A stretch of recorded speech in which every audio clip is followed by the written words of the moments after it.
Ayan guys, so sorry hindi na kami nakapag-vlog kanina. Sobrang pagod namin nung nandito na kami sa sa hotel. Pagpasok namin dito sa room. So nakatulog kami na mahigit 1 hour. Sabi namin saglit lang pagkagising namin para magpo-4:30 na. Tapos lumabas na kami. At saka syempre medyo puyat dahil hindi naman kami natulog kagabi. Tapos yung biyahe pa. Kaya medyo hindi na namin dinala yung GoPro para gamitin to vlog kanina. Tapos ang daming tao, may festival, may event, may festival. Tapos sobrang init. Kaya yun. Sobrang init dito dahil summer nila. Pero sabi nila mas mainit pa daw ang August. Ngayon, July, patapos na yung July. So sobrang init. Ayan. So, anyway, habang nandito tayo sa room, bago tayo matulog, mag-unbox muna tayo. Kasi yung binili kami kanina, yun lang, hindi kami nakapag-vlog kasi bawal nga. So, dapat, nag-video ako sana ng gamit ko yung cellphone ko, kaya lang, biniwalan ako, no video, sabi. No movie! Movie ang tawag niya, no? No movie, photos okay, sabi sa akin. Yun. Kaya hindi ako nakapag So, sobrang bilis ng mga pangyayari. As in, parang 5 minutes lang, bayaran and all. Tapos na, yun lang. Walang pila-pila. Walang pila, no? Hindi ka naman pumila. Akala ko pipila ka pa. So, pagkuha ng product, ng item, yun.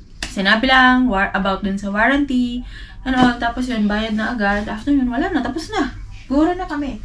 So, yun. Bumili kami ng bagong camera. Ang DJI Osmo Pocket 3 Creator Combo. So, yung difference ng price kasi nila, parang mga, magkano? Nasa 20,000 yen. 20,000 yen ang difference ng price.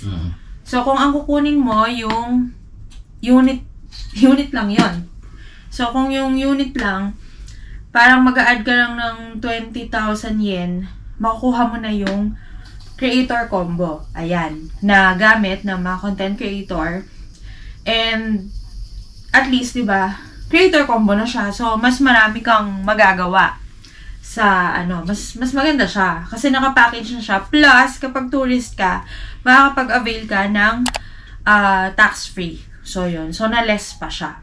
At saka kapag magagamit kayo ng card dito sa Japan, ang piliin nyo yung local currency. So, Japanese yen. Kasi, mas maliit siya yung conversion niya pag gumamit kayo ng card.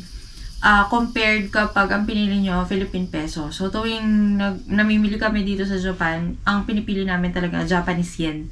Kasi mas maliit yung conversion niya. So, nung unang pinakita sa amin yung price niya, mas mataas siya ng parang 2,000. Parang 2,000 yung difference, no? Nung pinakita niya sa'yo in Philippine peso. Correct.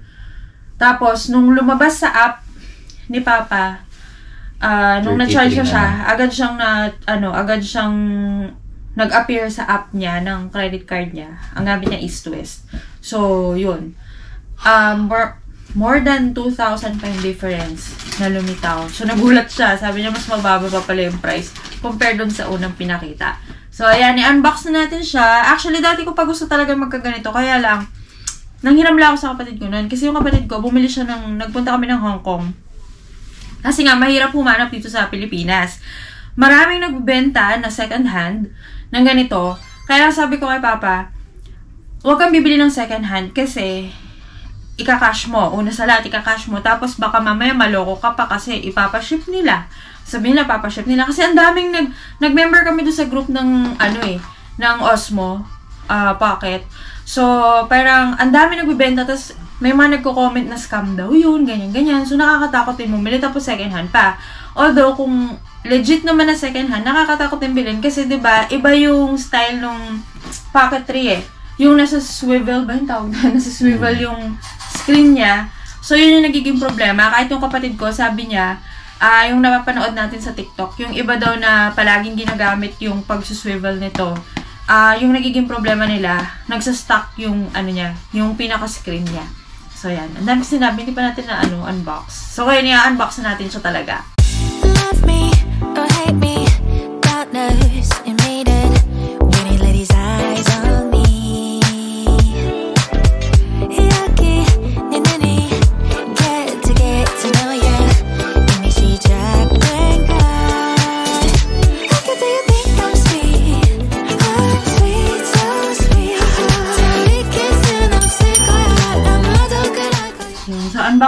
siya, guys. So, sealed naman siya. Hindi naman kasi nila bubuksan yun. Kaya kasabi ko kanina, nung binili namin, 5 minutes lang tapos na. Kasi wala naman testing dito sa Japan. So, hindi nila bubuksan. At saka kahit naman sa Pilipinas, pag bumili ka ng gadget, hindi naman nila itatest sa'yo yun na kapag hindi gumana, papansa nila. Pero, kailangan bayaran mo muna. So, dito walang testing, no? Basta, wala lang, pinak lang, ganun. Tapos, in-advise lang kami about sa warranty na 1 year. Pero, in Japan lang daw. Ang warranty. Ayun. So, ayan. Ang ating Osmo Pocket 3. So, i-open na natin siya. Ano siya? I-open natin. Sa ilalim na lang.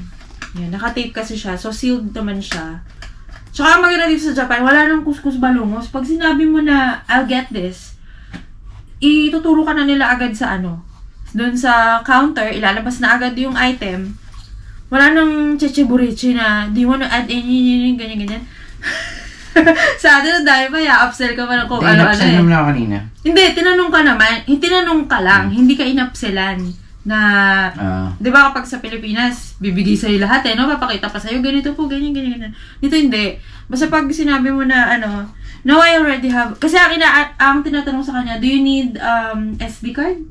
Yun, do you need an SD card? Sabi niya, no, I already have one. Kasi, naprood namin sa TikTok. Sabi ko, Papa, magdala ka ng SD card. Kasi daw ang hirap ng SD card ng DJI. Actually, kahit yung kapatid ko, nung una, hindi niya alam kung anong gagamitin niya. Kasi daw, malaki ang kailangan na capacity. No. Yan, open na natin siya! Oh my God! It's so brand new and all. Wow! Look at that! Ay! Nahulog. Buti na lang hindi siya parang iPhone na model. Okay, so anong laman niya? Ayan, silica gel. So anong laman niya? Ito yung pinaka... so bango. Ang bango mo yun mo. Ayan. So, open na natin. So, naka-plastic pa siya. Siyempre, sealed siya. Ayan. And meron siyang... Ayan, nakita ko na ito kasi nga sa kapatid ko. So, meron siyang kasamang pouch kung saan nakalagay yung ating camera. Ayan. Tapos yung mga papel-papel ng DJI, warranty, ganun. Creator combo, guidelines, yan. Guidelines na hindi naman binabasa ng karamihan. Kasi mas gusto na natin ngayon magbasa online eh. Instead of, babasahin mo yung mga manual. May nagbabasa pa ba ng manual ngayon? Parang wala na. Yan. So, yan siya. At may tag pa siya ng DJI. And look at this. Kaya lang naman, palagi kang may dalang mga camera, no? Ang laki. Ang bigat, no? Yung GoPro kanina, kaya hindi natin dinala. Ang bigat. O, dito na-try ko na ito eh. Nung nagdala ako, diba, sa ayan siya! Look at that! It's so complete. Di pa nakita. Ayan. So, open na natin. And, what do we have here? So, dito sa creator combo, dahil nga, creator combo na siya. So, ito, may kasama na siya nung pouch na paglalagyan mo ng camera. And then, this is the unit itself. Ayan. DJI. Ayan siya. Osmo Pocket 3. So, sealed pa siya, guys. At gumagalaw-galaw siya kahit di siya nakabukas. Kasi, ito yung, ano tawag ito? Gimbal? Gimbal. Diba? Hindi nga ako techie eh. Ayaw mag ni Papa. Ayaw yung siya mag-unboxing. Kasi daw sa akin naman daw to. Kasi, niya sa akin to? Gift niya to sa akin. Sa pilitang gift. Charing. Ayun. So, ayan, naka-cover pa siya. Yung pinaka-screen niya. Naka-cover pa siya. Ayan yung mga buttons and all. And then, ano pa yung laman niya? Ayun. May laman siyang isang microphone, DJI na microphone. Na pwede mo rin daw siyang i-pair sa via Bluetooth sa iyong sa phone mo. Pwede. Pero yung kay hindi ko maano sa phone ko. Ba't kaya gano'n? Nahirapan ako. Pero siya nagagawa niya. Siguro pag hindi sa'yo, hindi mo talaga ma-prepare. Tapos ito, ano tawag dito? Battery? Yung battery extender. Yun, battery extender. So, pakita ko sa inyo. Para umaba yung Pero kahit wala to, pwede, di ba? Pwede. So, parang dalawa yung battery niya. Mas maganda yung may ganyan. Yan. So, ganyan siya. Battery extender. Type-C siya. So, ilalagay mo lang siya dito. Yan. Ko-connect mo lang siya dyan. Ayun. Umilaw na siya. Ba't di nag-click? Ayun. Yan. Umilaw na siya kasi na-connect na siya. Ba't parang hindi, pantay. Wait lang. Pindutin natin. Hindi. Pinipindot to. May pinipindot dito. Kakaloko ko. Ulit din natin. Kasi meron pa tayong ano. Meron pa pala nakadikit something dito. Tanggalin natin yan. ASMR. Charing. Yan. Dahil masikip siya. Pinaano ko kay Papa. Yan. So, ganyan siya. Mabigat siya kapag naka-battery extender. Ang tawag, no? Pag naka-battery extender. So, now, remove na natin yung pang ano niya dito. Exciting. Muntik ko nang alisin kanina.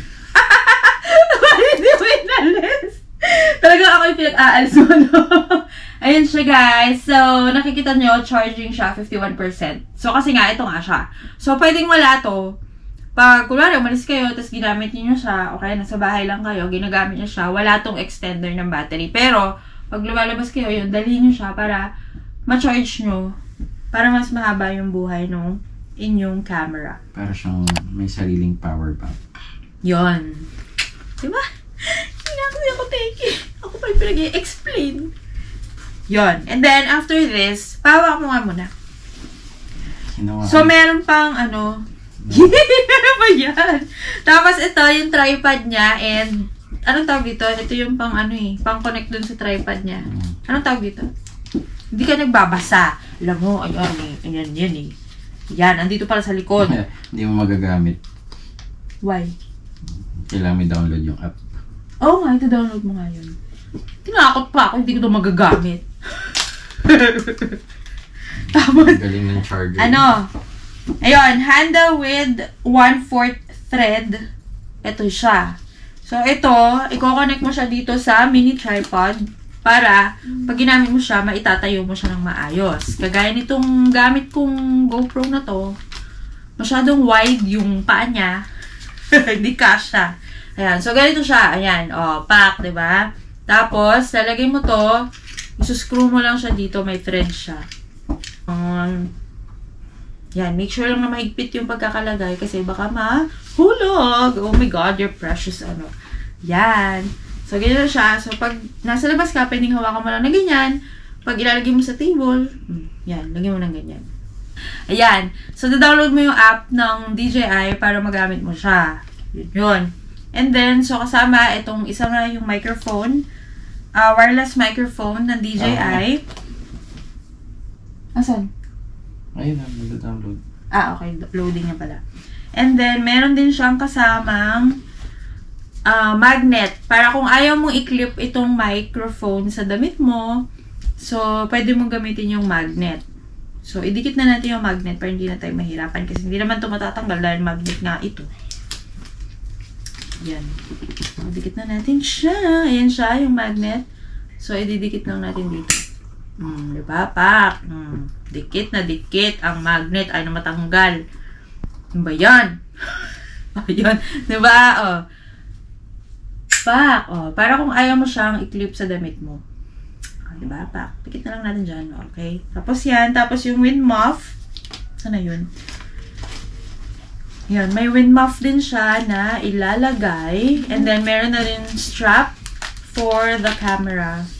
Para kapag nasa labas ka, syempre, mahirap na. Baka mamaya, mahulog. Ayan. So, ilagay natin yung wind muff dito sa... Store yun. Ayan. May ano pala to? May tusok pala to. So, this is how it would look like now kapag nakalagay na yung wind muff niya. Ayan. Para hindi ano yun. If you can imagine yung iba kasi gumagamit ng mic na walang ganito, naririnig nyo yung paghinga nila. Ganun. Yung air. So, ito. Gamitin nyo yan. And then, ayun, yung wide lens. Ayan siya. Wide lens niya. Try nga natin lagay. Hindi mo pala muna magagamit until naka-ano na, no? So, ilalagay mo. Magnet din naman ata to, So, yung kanyang wide lens. Let's turn it on muna. Yan. English? Of course. English. So, syempre nga, hindi nga magagamit dahil ganyan. Ayun. So, ayun yung wide lens niya. Ayun, nilagay natin siya dyan. So, syempre, isa-set up muna natin siya. And, I'm pretty sure gagamitin ko na to bukas once na set up na to. Kasi kaya nga binili ni Papa to ngayon para magamit ko na bukas. Ayun. So, Yung masusunod natin mga vlog, ito na yung gamit natin camera. Except lang kapag tayo ay sumakay-sakay sa mga rides sa mga Disney Sea. Kasi mag-aalog-alog ka dun. So, kawawa naman yung Osmo ko. Pag yun yung ginamit. Yun. So, yan! Bukas yan. To, gimbal and points reach. Ano yan? Kasi nga hindi nga siya nakasetup pa. Yan. Turn off muna natin para ma-setup muna ni Papa. Siya kasi marunong mag-ganito-ganito.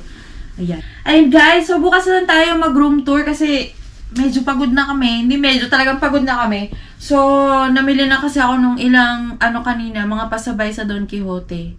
Tsaka sa, 7-Eleven. Yung cookies, ang sarap kasi nun eh. So, bukas na tayo mag-room tour dito sa Hotel Tavinos kung nasaan kami nagstay for one night. Kasi bukas, check out na rin namin. So, bago tayo mag-check out, mag-room tour na tayo kasi lilipat kami ng, Airbnb. Pero dito rin around Ascusa. Maganda din sa Ascusa kasi paglabas mo, ang daming andito na yung mga tindahan yung Sensoji Temple, no? Sobrang init lang talaga ngayon. Yun. So, tomorrow na tayo gamitin natin ang gimbal. Gamitin natin ang Osmo Pocket bukas kapag nag-room tour tayo dito. Tapos, papakita ko rin sa inyo yun dun sa may baba. Ano ba kanina yun? Ng GoPro. GoPro, hindi. Ay, hindi. Phone lang. Yun. Pakita ko rin sa inyo yung lobby nila. Yun. Dito, Hotel Tavinos. It's 7,000 plus per night. Kasi medyo mahal, no? Pay the property. Kasi pay the property siya. Pero okay naman. So far, okay naman. Kung nakikita nyo kami, ba't uminit yung aircon? Ikaw yung... Pinindot ko kasi kanina. Ayan. Yan. So, good night and see you tomorrow. Bye ka na, Orion. Okay. Bye! Too late to fix it, telling me everything eventually fades. Easy for you to